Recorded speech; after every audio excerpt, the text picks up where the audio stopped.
नमस्कार दोस्तों, आज हम मुंशी प्रेमचंद जी द्वारा लिखित उपन्यास निर्मला का 10वां भाग सुनते हैं। लेकिन उससे पहले आप सभी लोग से एक विनम्र अनुरोध है कि अगर चैनल पर नए हैं तो चैनल को सब्सक्राइब जरूर कीजिएगा। उपन्यास अच्छी लगे तो लाइक शेयर कमेंट जरूर कीजिएगा और अपने दोस्तों को भी शेयर कीजिएगा। तो चलिए शुरू करते हैं उपन्यास निर्मला का 10वां भाग। तीनों बातें एक साथ हुई। निर्मला की कन्या ने जन्म लिया, कृष्णा का विवाह निश्चित हुआ और मुंशी तोताराम का मकान नीलाम हो गया। कन्या का जन्म तो साधारण बात थी, यद्यपि निर्मला की दृष्टि में यह उसके जीवन की सबसे महान घटना थी, लेकिन शेष घटनाएं असाधारण थीं। कृष्णा का विवाह ऐसे संपन्न घराने में क्यों कर ठीक हुआ? उसकी माता के पास तो दहेज के नाम की एक भी कौड़ी न थी, और इधर बूढ़े सिन्हा साहब जो पेंशन लेकर घर आए थे, बिरादरी में लोभी मशहूर थे। वह अपने पुत्र का विवाह ऐसे दरिद्र घराने में करने पर कैसे राजी हुए? किसी को सहसा विश्वास न आता था।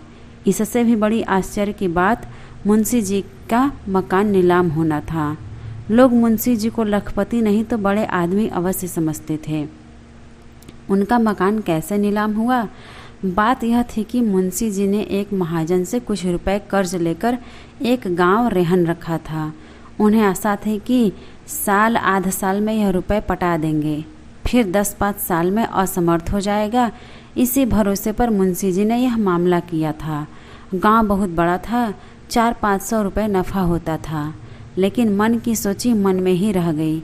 मुंशी जी दिल को बहुत समझाने पर भी कचहरी न जा सके।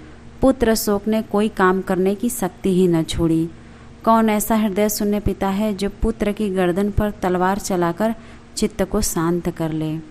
महाजन के पास जब साल भर तक सूद न पहुंचा और न उसके बार बार बुलाने पर मुंशी जी उसके पास गए, यहाँ तक कि पिछली बार उन्होंने साफ साफ कह दिया कि हम किसी के गुलाम नहीं हैं, साहू जी जो चाहे करे। तब साहू जी को गुस्सा आ गया, उसने नालिश कर दी। मुंशी जी पैरवी करने भी न गए। एकाएक डिग्री हो गई। यहाँ घर में रुपए कहाँ थे? इतने ही दिनों में मुंशी जी की साख भी उठ गई थी। बहुत रुपए का कोई प्रबंध न कर सके। आखिर मकान नीलामी पर चढ़ गया। निर्मला सौर में थी। यह खबर सुनी तो कलेजा सन्न हो गया। जीवन में कोई और सुख न होने पर भी धनाभाव की चिंताओं से मुक्त थी। धन मानव जीवन में अगर सर्वप्रधान वस्तु नहीं तो वह उसके बहुत निकट की वस्तु अवश्य है।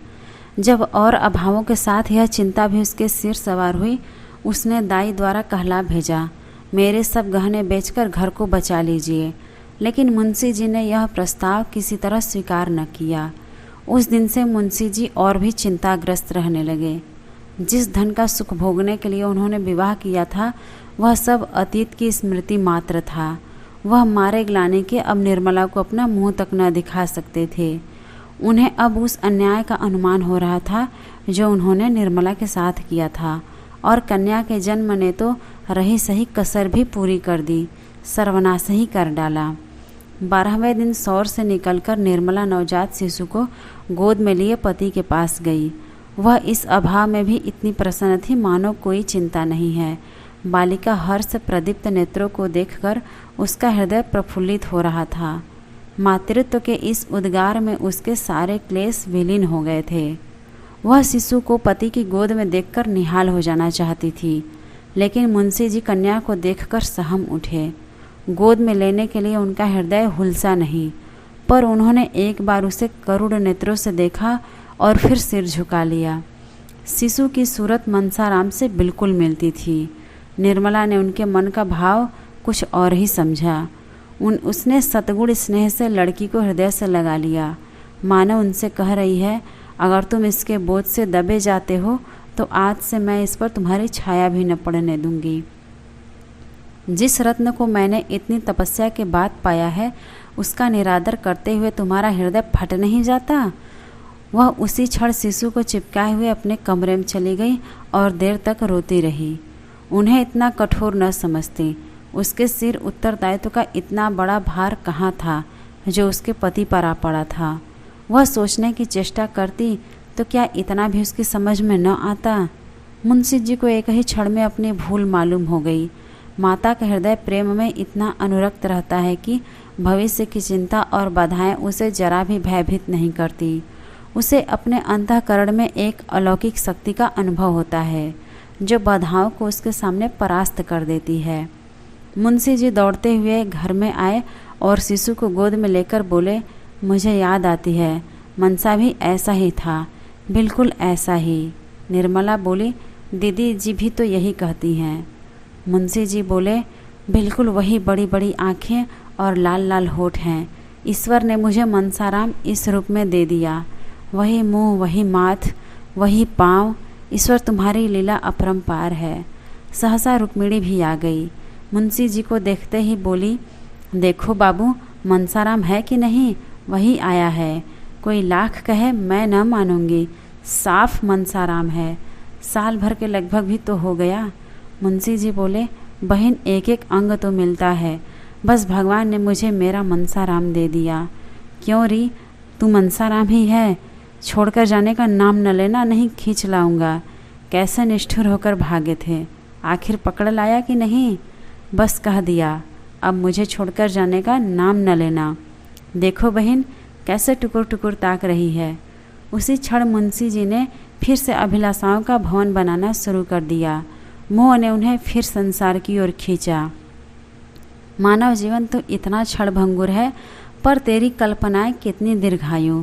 वही तोताराम जो संसार से विरक्त हो रहे थे, जो रात दिन मृत्यु का आवाहन करते थे, तिनके का सहारा पाकर तट पर पहुँचने के लिए पूरी शक्ति से हाथ पांव मार रहे हैं, मगर तिनके का सहारा पाकर कोई तट पर पहुँचा है? निर्मला को यद्यपि अपने घर के झंझटों से अवकाश न था, पर कृष्णा के विवाह का संदेश पाकर वह किसी तरह भी न रुक सकी। उसकी माता ने बहुत आग्रह करके बुलाया था। सबसे बड़ा आकर्षण यह था कि कृष्णा का विवाह उसी घर में हो रहा था जहां निर्मला का विवाह पहले तय हुआ था। आश्चर्य यही था कि इस बार वे लोग बिना कुछ दहेज लिए कैसे विवाह करने पर तैयार हो गए। निर्मला को कृष्णा के लिए योग्य वर मिले, लेकिन उधर वकील साहब ने घर बैठ जाने और महाजन के नालिश कर देने से उसका हाथ तंग था। ऐसी दशा में यह खबर पाकर उसे बड़ी शांति मिली। चलने की तैयारी कर दी। वकील साहब स्टेशन तक पहुंचाने आए। नन्ही बच्ची से उन्हें प्रेम था, छोड़ते ही न थे। यहाँ तक कि निर्मला के साथ चलने को तैयार हो गए, लेकिन विवाह के 1 महीने पहले उनका ससुराल जा बैठना निर्मला को उचित मालूम न हुआ। निर्मला ने अपनी माता से अब तक अपनी विपत्ति की कथा न कही थी। जो बात हो गई उसका रोना माता को कष्ट देने और रुलाने से क्या फ़ायदा, इसलिए उसकी माता समझती थी निर्मला बड़े आनंद से है। अब जो निर्मला की सूरत देखी तो मानो उसके हृदय पर धक्का सा लग गया। लड़कियां ससुराल से घुलकर नहीं आती। फिर निर्मला जैसी लड़की जिसको सुख की सभी सामग्रियां प्राप्त थी, उसने कितनी लड़कियों को दूज के चंद्रमा की भांति ससुराल जाते और पूर्ण चंद्र बनकर मन में कल्पना कर रही थी। निर्मला का रंग निखर गया होगा, देह भरकर सुडौल हो गया होगा, अंग प्रत्यंग की शोभा कुछ और ही हो गई होगी। अब जो देखा तो वह आधी भी न रही। न यौवन की चंचलता थी, न वह बेहसित छवि जो हृदय को मोह लेती है। वह कमनीयता, सुकुमारता जो विलासमय जीवन में आ जाती है, यहाँ नाम को न थी। मुख पीला, चेष्टा गिरी हुई, अंग शिथिल। 19वें ही वर्ष में बुढ़ी हो गई थी। जब माँ बेटियाँ रो धोकर शांत हुई तो माता ने पूछा, क्यों रे, तुझे क्या तकलीफ थी? कृष्णा ने हंसकर कहा, वह मालकिन थी कि नहीं? मालकिन को दुनिया भर की चिंताएं रहती हैं, भोजन कब करे? निर्मला बोली, नहीं अम्मा, वहाँ का पानी मुझे रास नहीं आता, तबीयत मरी रहती है। माता बोली, वकील साहब न्योते में आएंगे ना, तब पूछूंगी कि आपने फूल से लड़की ले जाकर उसकी यह गत बना डाली। अच्छा, यह बता कि तूने रुपये क्यों भेजे थे? मैंने तो तुझसे कभी ना मांगे थे। लाख गई गुजरी हूँ, लेकिन बेटी का धन खाने की नीयत नहीं। निर्मला ने चकित होकर बोला, किसने रुपए भेजे थे अम्मा? मैंने तो नहीं भेजे। माता बोली, झूठ न बोल, तूने 500 रुपये के नोट नहीं भेजे थे? कृष्णा बोली, भेजे नहीं थे तो क्या आसमान से आ गए? तुम्हारा नाम साफ लिखा था, मोहर भी वहीं की थी। निर्मला बोली, चरण छूकर कहती हूँ, मैंने रुपए नहीं भेजे, यह कब की बात है? माता बोली, अरे यह 2-2.5 महीने गुजर गए होंगे, मगर तूने नहीं भेजे तो आए कहाँ से? निर्मला बोली, यह मैं क्या जानूँ, मगर मैंने रुपए नहीं भेजे। हमारे यहाँ तो जब से जवान बेटा मरा है कचहरी ही नहीं जाते। मेरा हाथ पाँव तो अपने आप ही तंग था, रुपए कहाँ से आते? माता बोली, यह बड़े आश्चर्य की बात है। वहाँ और कोई तेरा सगा संबंधी तो नहीं है? वकील साहब ने तुमसे छिपाकर तो नहीं भेजे? निर्मला बोली, नहीं अम्मा, मुझे तो विश्वास नहीं। माता बोली, इसका पता लगाना चाहिए। मैंने सारे रुपए कृष्णा के गहने कपड़े में खर्च कर डाले, यही बड़ी मुश्किल हुई। दोनों लड़कों में किसी भी विषय पर विवाद उठ खड़ा हुआ और कृष्णा उधर फैसला करने चली गई तो निर्मला ने माता से कहा, इस विवाह की बात सुनकर मुझे बड़ा आश्चर्य हुआ। यह कैसे हुआ अम्मा? माता बोली, यहाँ जो सुनता है दांतों तले उंगली दबाता है। जिन लोगों ने पक्की कराई बात फेर दी और केवल थोड़े से रुपए के लोभ से वे अब बिना कुछ लिए कैसे विवाह करने को तैयार हो गए, समझ में नहीं आता। उन्होंने खुद पत्र भेजा। मैंने साफ लिख दिया कि मेरे पास देने लेने को कुछ नहीं है, कन्या ही से आपकी सेवा कर सकती हूँ। निर्मला बोली, इसका कुछ जवाब नहीं दिया? माता बोली, शास्त्री जी पत्र लेकर गए थे, वह तो यही कहते थे कि अब मुंशी जी कुछ लेने के इच्छुक नहीं हैं। अपनी पहली वादा खिलापी पर कुछ लज्जित भी हैं। मुंशी जी से तो इतनी उदारता की आशा भी न थी, मगर सुनती हूँ उनके बड़े पुत्र सज्जन आदमी हैं, उन्होंने ही कह सुनकर बाप को राजी किया है। निर्मला बोली, पहले तो वह महाशय भी थैली चाहते थे ना? माता बोली, हाँ, मगर अब तो शास्त्री जी कहते थे कि दहेज के नाम से चिढ़ते हैं। सुना है यहाँ विवाह न करने पर पछताते भी थे। रुपए के लिए बात छोड़ी थी और अब रुपए खूब पाए पर स्त्री पसंद नहीं। निर्मला के मन में उस पुरुष को देखने की प्रबल उत्कंठा हुई जो उसकी अवहेलना करके अब उसकी बहन का उद्धार करना चाहता है। प्रायश्चित सही, लेकिन कितने ऐसे प्राणी हैं जो इस तरह प्रायश्चित करने को तैयार हैं। उनसे बातें करने के लिए, नम शब्दों से उनका तिरस्कार करने के लिए, अपनी अनुपम छवि दिखाकर उन्हें और भी जलाने के लिए निर्मला का मन अधीर हो उठा। रात को दोनों बहनें एक ही कमरे में सोईं। मोहल्ले में किन किन लड़कियों का विवाह हो गया, कौन कौन लड़कौरी हुई, किस किस का विवाह धूमधाम से हुआ, किस किस के पति कन्या के इच्छानुकूल मिले, कौन कितने और कैसे कैसे गहने चढ़ावे में लाया, इन्हीं विषयों पर दोनों में बड़ी देर तक बातें होती रहीं। कृष्णा बराबर चाहती थी कि बहन के घर का कुछ हाल पूछूं, मगर निर्मला उसे पूछने का अवसर न देती थी।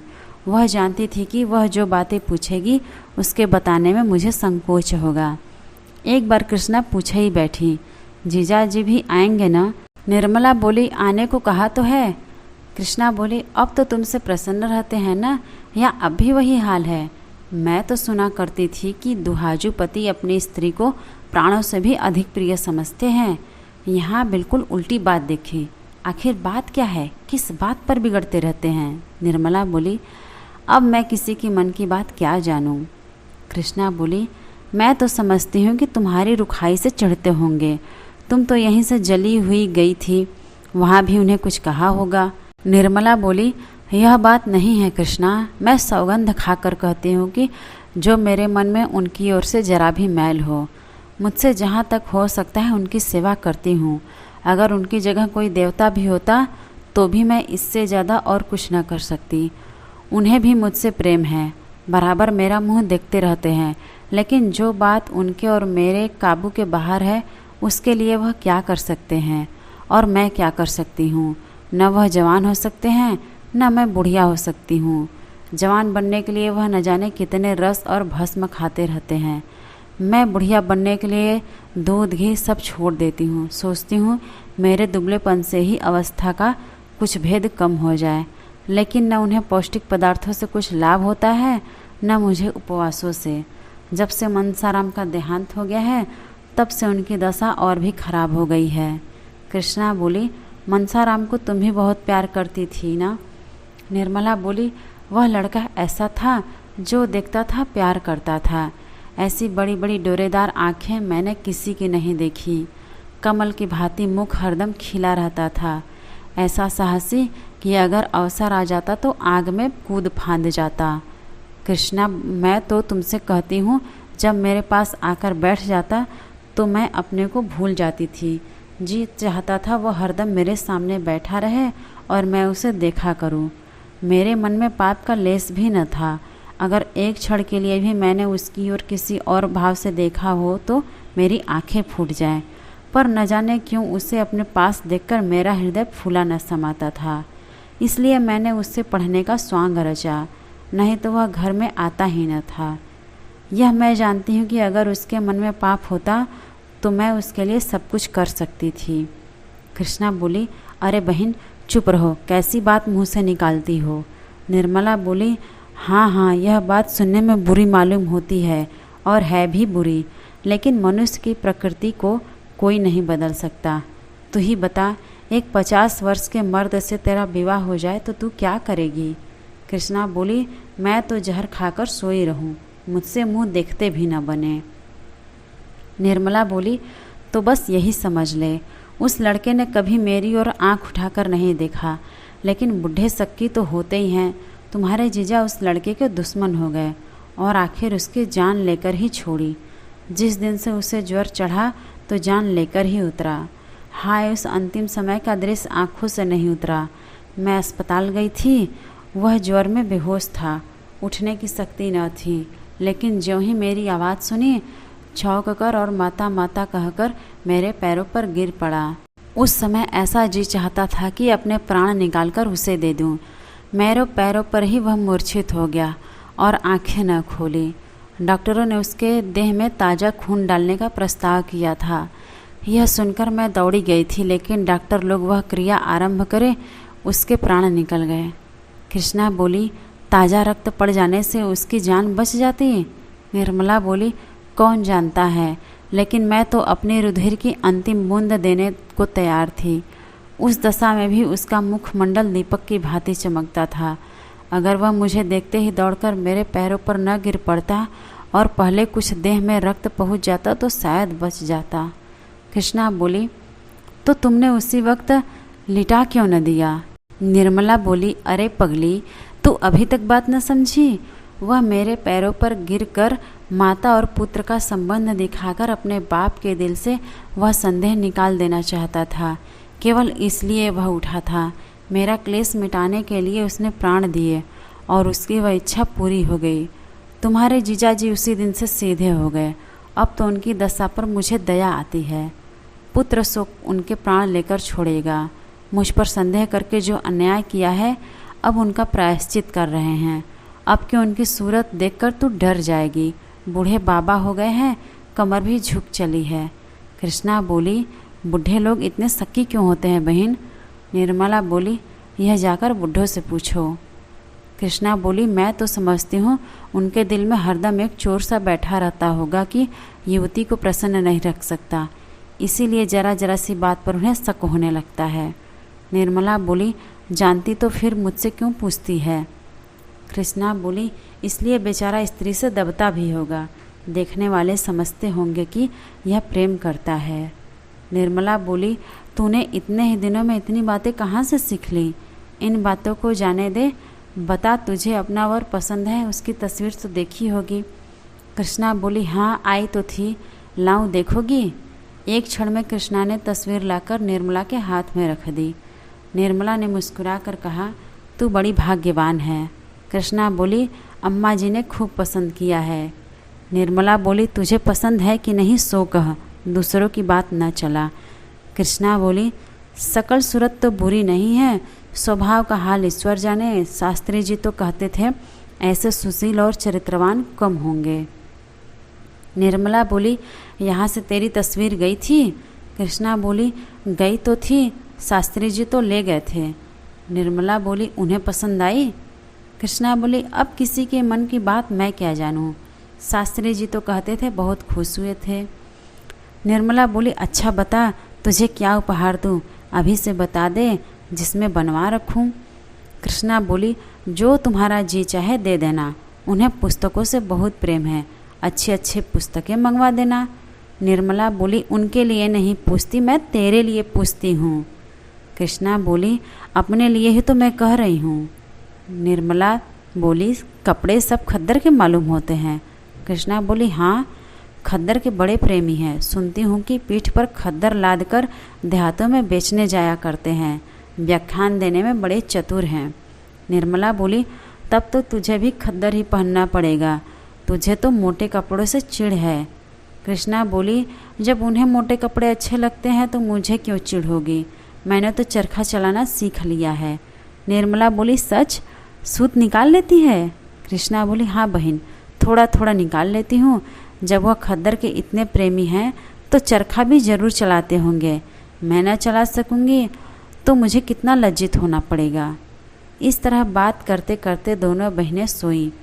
कोई 2 बजे रात को बच्ची रोई तो निर्मला की नींद खुली। देखा तो कृष्णा की चारपाई खाली पड़ी थी। निर्मला को आश्चर्य हुआ कि इतनी रात गए कृष्णा कहाँ चली गई। शायद पानी वानी पीने गई हो, मगर पानी तो सिरहाने रखा हुआ है, फिर कहाँ गई है। उसने 2-3 बार उसका नाम लेकर आवाज़ दी, पर कृष्णा का पता न था। तब तो निर्मला घबरा उठी। उसके मन में भांति भांति की शंकाएं होने लगी। सहसा उसे ख्याल आया कि अपने कमरे में न चली गई हो। बच्ची तो सो गई। वह उठकर कृष्णा के कमरे के द्वार पर आई। उसका अनुमान ठीक था, कृष्णा अपने कमरे में थी। सारा घर सो रहा था और वह बैठी चरखा चला रही थी। इतनी तन्मयता से शायद उसने थिएटर में भी न देखा होगा। निर्मला दंग रह गई और अंदर जाकर बोली, क्या कर रही है रे, यह चरखा चलाने का समय है? कृष्णा चौंक कर उठ बैठी और संकोच से सिर झुकाकर बोली, तुम्हारी नींद कैसे खुल गई? पानी वानी तो मैंने रख दिया था। निर्मला बोली, मैं कहती हूँ दिन को तुझे समय नहीं मिलता जो इतनी रात को चरखा लेकर बैठी है। कृष्णा बोली, दिन को फुर्सत नहीं मिलती। निर्मला बोली, सूत तो बहुत महीन है। कृष्णा बोली, कहाँ बहन, यह सूत तो मोटा है। मैं बारीक सूत काट कर उनके लिए साफा बनाना चाहती हूँ, यही मेरा उपहार होगा। निर्मला बोली, बात तो तूने खूब सोची है, इससे अधिक मूल्यवान वस्तु उनकी दृष्टि में और क्या होगी। अच्छा उठ, इस वक्त कल कातना, कहीं बीमार पड़ जाएगी तो यह सब धरा रह जाएगा। कृष्णा बोली, नहीं मेरी बहन, तुम चलकर सो, मैं अभी आती हूँ। निर्मला ने अधिक आग्रह नहीं किया, लेटने चली गई, मगर किसी तरह नींद न आई। कृष्णा की उत्सुकता और यह उमंग देखकर उसका हृदय किसी अलक्षित आकांक्षा से आंदोलित हो उठा। ओह, इस समय उसका हृदय कितना प्रफुल्लित हो रहा है, अनुराग ने इसे कितना उन्मत्त कर रखा है। तब उसे अपने विवाह की याद आई। जिस दिन तिलक गया था उसी दिन से उसकी सारी चंचलता, सारी सजीवता विदा हो गई थी। अपनी कोठरी में बैठी वह अपनी किस्मत को रोती थी और ईश्वर से विनय करती थी कि प्राण निकल जाए। अपराधी जैसे दंड की प्रतीक्षा करता है, उसी भांति वह विवाह की प्रतीक्षा करती थी। उस विवाह की जिसमें उसके जीवन की सारी अभिलाषाएं विलीन हो जाएंगी। जब मंडप के नीचे बने हुए एक हवन कुंड में उसकी आशाएं जलकर भस्म हो जाएगी। तो आज की ये मुंशी प्रेमचंद जी द्वारा लिखित उपन्यास निर्मला का 10वां भाग आपको कैसा लगा, कमेंट करके ज़रूर बताइएगा। अगर चैनल पर नए हैं तो चैनल को सब्सक्राइब ज़रूर कीजिएगा और अपने दोस्तों को भी शेयर कीजिएगा।